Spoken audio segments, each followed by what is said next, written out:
I think, Kenny, so far, my understanding, I don't speak about something which, Yeah, without going to it and trying something about it. I have been observing so much time is gone to this sport, especially. I yeah, can admit and acknowledge that this is the sports which makes you addicted, and I am yeah, into it. And I can see that it's more fundamental and and principles are involved. It's not just like memorize the stuff. no, no, no, No, you are getting into something which is more deeper. absolutely, absolutely. Like, I think you are giving some course on those also. I think any advanced, basic, and I know there is fundamental courses also. Yeah. yeah, but like you said, for me, Jiu-Jitsu is not about memorizing. Yeah. Because, for example, people ask me, how do I grade my students to blue belt, purple belt, Mm, whatever? Because some gyms do it on attendance, based on attendance. yeah. Some do it Competitions. on competition. Some do it on Influence. exam. No, doing like exam set. Yeah, Like they yeah, give you a yeah, yeah. set, I have seen some. and for me, the only thing that I take into consideration about these three is the competition, but I don't do it for everybody. I Hmm. do it for people who are seriously like about competition, like who cannot, whose objective is to become a world champion, and especially if he has the potential. Like some people, like to be a world champion, like not everybody's gonna be a world champion. So like some people don't have it even in their DNA. I'm sorry to say this, like like a certain mentality and a certain physique, certain this. Hmm. Like some people are less gifted than others. Doesn't mean Hmm. you don't train. It doesn't mean that you not be good. But to Hmm. become the number one in the world, you need to have like it's the unforgiving truth. You need to have some level of like athleticism or gift, Hmm. and hard work, obviously. Yeah. So for me, the competitors, like people who I feel have a chance, of becoming like a really top level champion, I will grade based on their competition. Hmm. Okay, but this is not most people. Most people, I will see I grade based on two things: their knowledge and their level of sparring. Okay, because some people have good knowledge, like they know the moves, they're like what people call jiu-jitsu nerds. They will research everything, they'll show up early to drill, this, but when it comes to sparring, they're not very good. Mm. For me, and sometimes it's the opposite. Comes one guy who's very strong, he's naturally very athletic, and he can even give the blue belts, purple belts a hard time, but he doesn't have, like, if you tell him show me an armbar, he will not do it correctly. So Mm-hmm. for me, there should be a balance between knowledge and sparring level. Okay. So for me, example, the way I grade blue belt is I look at this guy, I see, will this guy be able to defend himself? I can be sure that this guy will be able to defend himself in a street situation using his grappling skills against even a bigger opponent, heavier opponent, stronger opponent. With my eyes, like I don't even need to check on him, like Mm-hmm. like comfortably beating someone like bigger than him.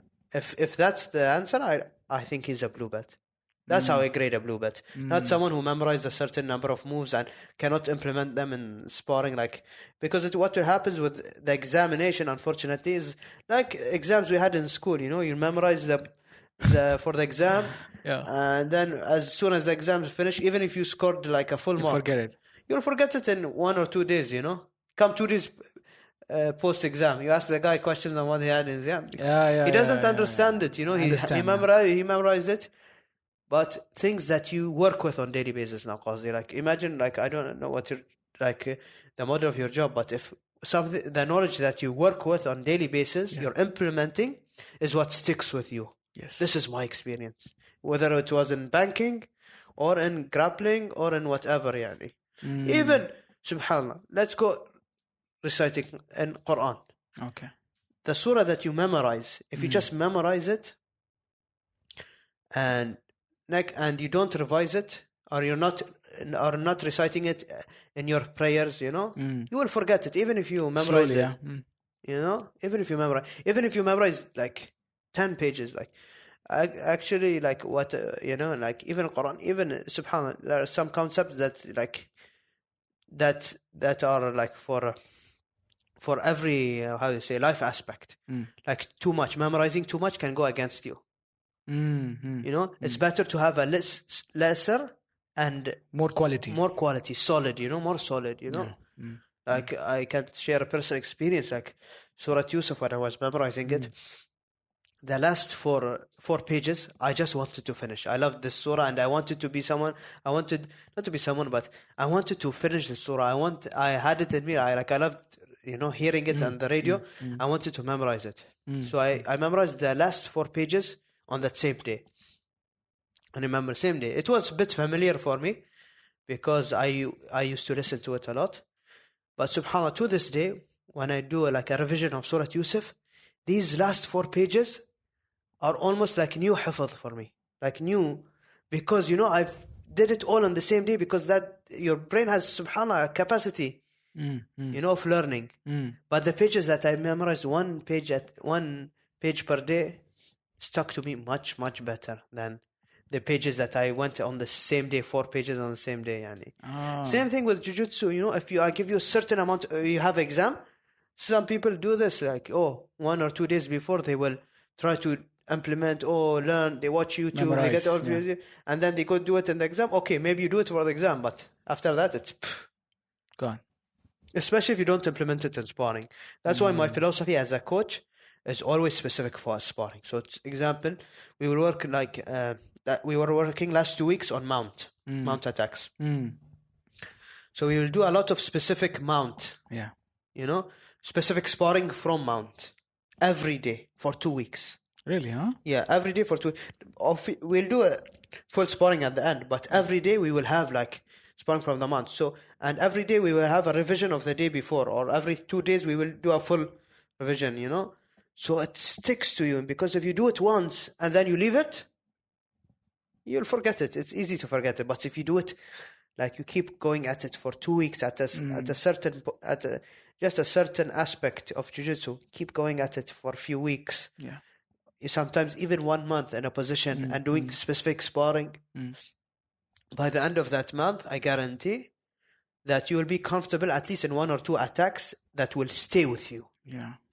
Maybe if in that month we did 12 attacks, at least 1 or 2 will stay with you, and you'll be like at least hit it once in sparring. But if we do today mount, tomorrow we do back control, after tomorrow we're doing like, it's gonna confuse you. Yeah, it's confusing for me. It's like almost I don't want to say pointless, but it's somewhere almost there. So what's your take on this when it comes to drilling and sparring? Because should be balanced. Some guys show up for sparring. No, I don't like miss this. out on drilling. No. Like some people, I have some people in my gym who do it, but... And there is one more point to add on that. Yeah. Digital learning. Now, so much content out there for free. Absolutely. YouTube and even courses. Not that much expensive also. Yeah. Even courses are there. So what do you think, Kenny? Someone who is like Kenny, happy with his job life and work life, and he's just going through digital material and coming for normal class like sparring. Listen, digital, like studying for digital material is something I can go really in depth with, because I have used it, because I'm my own coach kind of nowadays. I have my coaches, but here in Bahrain, I'm my own coach, So I do a lot of studying from Gordon Ryan, John Danaher material. Most of my studying are from their material. But to study a material digitally, I remember when I tried it as a white belt, I failed in a lot of things. Like I would try to do it digitally, like learning like a move on YouTube or a DVD. But when I came to implement, is different. But as when you start reaching purple belt level, you start to understand a bit more. Before that, I would recommend people to study digital, like videos of things that they already have some familiarity with. Yeah. Gone through the class drillings. And even for me, like even as a black belt, if I'm learning something online, from a John Danaher course, Gordon Ryan, I will have my notes. I will take a few screenshots, Because sometimes, when you write a note, jiu-jitsu is so complicated. Like, put your leg here. Like, even when I go next day on the mat, I did it first just by notes. So even when I go next day on the mat, I'm like, I don't even understand like exactly what I'm writing here. So I take some screenshots. Okay. So when I do the technique, I know it must look like this. These moves, yeah. So I take screenshots, I take my notes, I drill a few times, and then I start to implement on lower belts, and shwai try to gradually go to higher belts. Even for me as a black belt, I don't like to test out my new moves on other black belts or even brown belts. I try to use like white belt, blue belt. Go through this drilling process and drilling, and even sparring. Like in sparring, like I can control myself against a white, blue belt. Like against higher belts, like advanced purple, brown, black. Some of these guys are very advanced. Like you make a small mistake and they will catch you here. Yeah, and the move will diminish. Yeah. So like any new skill, when you learn it at first, you're thinking. Yes. That's why you cannot afford to do it with higher belts. But when you do it with lower belt, okay, I can afford to waste time thinking, and trying to do it until I catch it. When I start to catch it one or two times, the move that I've been studying, then I start to do it almost subconsciously or do it like comfortably, boom, boom, without thinking so much. Then I start trying it on higher levels, and teaching it, Yeah. But yeah, I support fully. I support fully people who try to study these courses, but you have to do it like, like real study, not just watch it one time and I know it. No, you have to like go repeatedly, check it out. You have to drill it. Yeah. Not watching it is not enough. If you just watched it, you haven't. How about having a partner, man? I think this is what I'm thinking after talking to you. I think if I'm taking digital course, I need someone who need someone you can depend on, or definitely go out and take some moves and drills. Yeah, you can ask someone before or after class just to stay with you. Like you don't need 1 hour, you need 15-20 minutes just to check with them. Just to check it right. And if you have a coach responsible, you can ask him what you think. But the thing is, a lot of these coaches, like especially Brazilian guys, they're not familiar with the Gordon stuff and Danhar, and they will trash it out, or if you tell them I learned this from them, no, learn the base, like you must learn it this way. Old school and new school stuff. Like because some of the stuff is just crazy. Like some is it something old school people are not accepting it, or I think new school guys are really, are developing. I think there is some racism as well, to be honest. Like Brazilians still feel it's their sport, like really? These guys. I cannot learn from an American guy, they don't want to learn from what they call gringos, Gringos is a racist word, also like they don't say it as racism, but it is racism. Like gringos, any foreigner, someone who doesn't speak Brazilian Portuguese, someone, this gringo, this gringo cannot come here to Brazil and beat us, it's like, it's a word for foreigner, like, they feel that they own this sport, so some of them like are very reluctant to learn from Gordon and Danaher, and especially that Gordon is, beating these Brazilians one by one and trash talking, and so like they're very reluctant, because they idealize some of these guys that Gordon smashed, like Cyborg, Andre Galvao. The list goes on, like of Brazilian guys like that Gordon just smashed. Kenan Duarte. Like. But I think like the new school, like, but now a lot of people even in Brazil are starting to learn to study like. I trained in Brazil in a place called Pyramid Grappling. It's probably one of the best places in Brazil to train nogi. They're becoming more nogi heavy. I think they still do gi, but it's more known for the nogi, and they compete much more in nogi, at least. And they study Danhar the whole time. All of their studying comes from Danhar. Like they're in Brazil, like they are in Rio de Janeiro, access to some of the best guys in history. But John Danhar is teaching stuff that's not existing in Rio de Janeiro. In Brazil, like I've studied, because from Danhar I studied in Brazil. I know how they think. Like even basic side control escapes, he's taking them to a new level. You are, I think some of your I have been watching some of your videos, when I was watching you, I felt like there is some kind of touch from Danaher. Because I've been studying him for the last 3 years, I've been studying. He sounds like a bit of Danaher, yani. Wow, yani. So No, you are doing some I of like them I here. like to be like what Danaher is doing is he uses specific language. Yes. It's a specific terminologies. Like I like to be even when I talk about in general conversations, I like to use the right terminology. Not just something that is close to something, but I think it's important to have an accurate terminology for everything, just to make the conversation much more interesting. clear, Also, yeah. much more clear. Like there's no misunderstanding going in the moment. So even when you're talking on the phone, if you have an accurate terminology, it's easy to explain everything. Yeah, he communicates really good. That's Eddie Bravo. Like I know a lot of people hate on him. To be honest, he's a really good coach. He's done amazing himself as a competitor as well. Yeah. But what's something I liked is he has a lot of moves.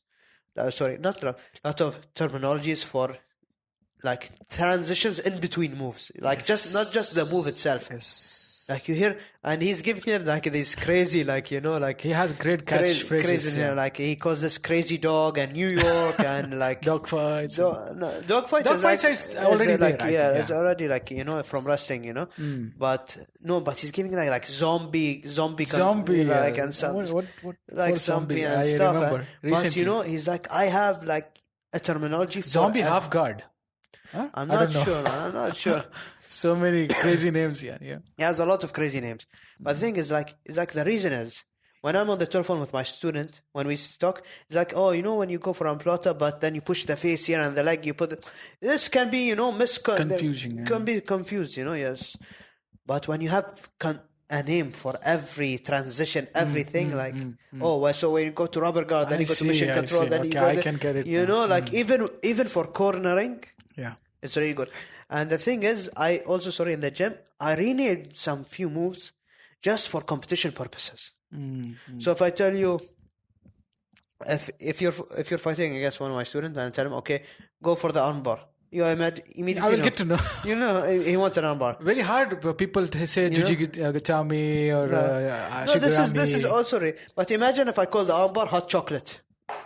Oh, Muhammad, do the hot chocolate. The guy competing is like, what the hell? He has no idea, Yeah. If I just say do the armbar, even Yuji Gatami, if he watches Danaher's videos, he'll get to know. Yeah, he'll get to know. But if you rename them something that is like, we had something. Really, I had not everything, but few things. Interesting.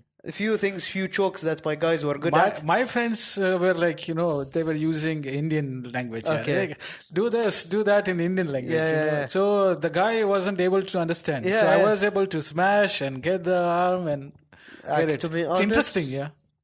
To be honest, but that coordination should be there, yeah. To be honest, I think that's something that like I should be doing more. To be honest, like I should be teaching my students, especially competitors, like a different new terminology. But maybe Arabic, man. But sometimes I do this before competitions, like for game plans. So I would say my students, okay. So do you go with the game plans? Yeah, like I give them general game plans. Like sometimes I don't like to be too specific because I know in the fight things can be wrong. Yeah. And and the way we train in the gym, we are well rounded. So like if someone is just very good at one thing, we can make a specific game plan. But I have students, alhamdulillah, like we work takedowns, we work on the passing guard, we work off our backs. So I don't want my student to be too stuck to a game plan. And when that happens something happens that does not make that game plan work, he feels, I failed because we're not following the game plan, But I would go to before the fights. I was like, okay, I will give you, if I say A, it means take it down. If I say B, it means pull guard. If I say C, wait for him to attack the takedown and we'll work off the sprawl, If I say D, if I say nothing, just do what feels right for you. So I'll give them like general guidelines because I don't want to say, take it out or wait for him to attack your legs and then counter attack. I would say do 1, 2, 3, 4. So I will like come to an agreement with my students on like the terminology we will use for that competition. It differs from one Beginning competition. is very important, yani. Yeah. So I will give them like some of this, like I do say takedown. Say number 2. The other guy's like, what? Number 2? Going to the bathroom like number 2 or what? Or like, Good idea, you know? actually. Yeah. So, This coordination is required. but yani, I yeah. wish I do this on every move. I think it's difficult. It will take time.